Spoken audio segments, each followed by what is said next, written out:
Hello दोस्तों, welcome back to my YouTube channel. तो आज मैं आप सभी के लिए एक न्यू वैकेंसी की जानकारी लेकर आ गया हूं, जो है कैनरा बैंक में ग्रेजुएट अप्रेंटिस की पोस्ट के लिए।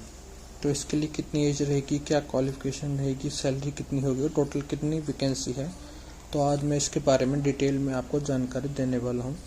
तो जानकारी से पहले जो भी कैंडिडेट इस चैनल पर न्यू है वो इस चैनल को सब्सक्राइब कर लें, ताकि इसी तरह बाकी जॉब नोटिफिकेशन के बारे में भी आपको जानकारी मिल सके।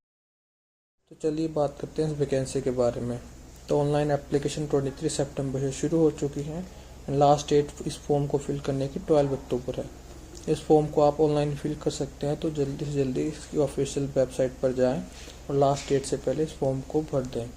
एंड अगर किसी कैंडिडेट को फॉर्म भरने में प्रॉब्लम आ रही है या फॉर्म कैसे भरा जाएगा, तो कमेंट सेक्शन में आप अपना कमेंट छोड़ दें, ताकि नेक्स्ट वीडियो में मैं आपको फॉर्म कैसे भरना है वो बता सकूँ।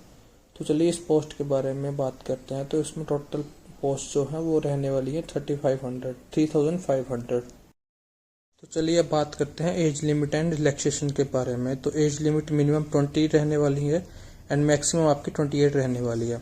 इसमें SC/ST को रिलैक्सेशन जो है 5 ईयर की दी जाएगी, OBC के लिए 3 ईयर रहेगी, पर्सन विद बेंचमार्क डिसेबिलिटीज के लिए 10 ईयर है, और widows, divorce women and legally separated women के लिए 35 ईयर होगी, ओनली फॉर जनरल और EVS कैटेगरी के लिए।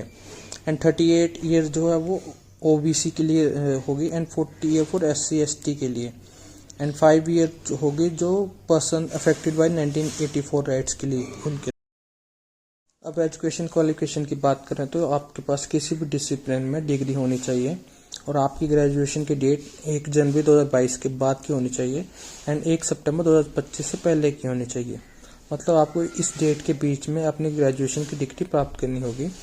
और अगर आपने पहले से ही अप्रेंटिसशिप ट्रेनिंग की है या किसी जॉब में 1 साल या उससे ज़्यादा का एक्सपीरियंस है ग्रेजुएशन के बाद, तो आप इस एग्ज़ाम के लिए एलिजिबल नहीं हैं।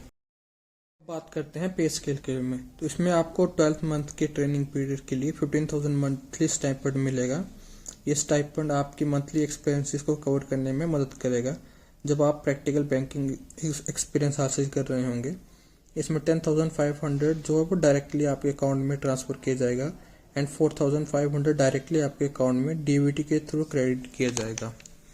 और इसमें आपको on the job training and training successfully complete करने का सर्टिफिकेट भी दिया जाएगा। और इसमें आपको और कोई अलाउंस जो वो नहीं मिलेंगे, जैसे कि DA, HRA वगैरह नहीं मिलेंगे, जो कि परमानेंट बैंक एम्प्लॉयज़ को मिलते हैं। अब बात करते हैं सिलेक्शन प्रोसेस के बारे में। तो सिलेक्शन प्रोसेस में इसमें कोई रिटन एग्जाम नहीं होगा। आपका 12th स्टैंडर्ड या डिप्लोमा एग्जामिनेशन के में प्राप्त मार्क्स के आधार पर मेरिट बेस्ड सिलेक्शन होगा।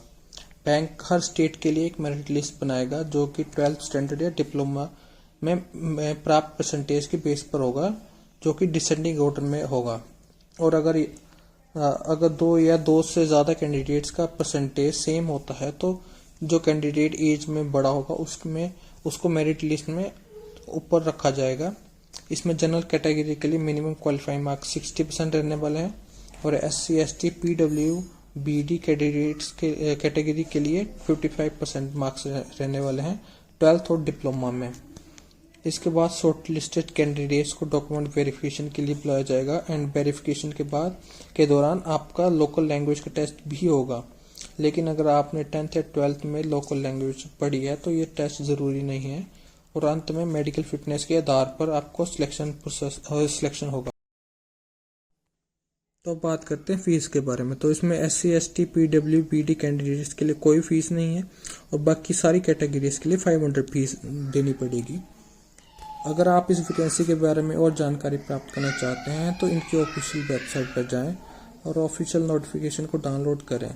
तो इसी तरह मेरे चैनल पर बने रहें और लाइक, शेयर एंड सब्सक्राइब करना ना भूलें। आशा है कि ये वीडियो आपके लिए हेल्पफुल रही होगी। धन्यवाद।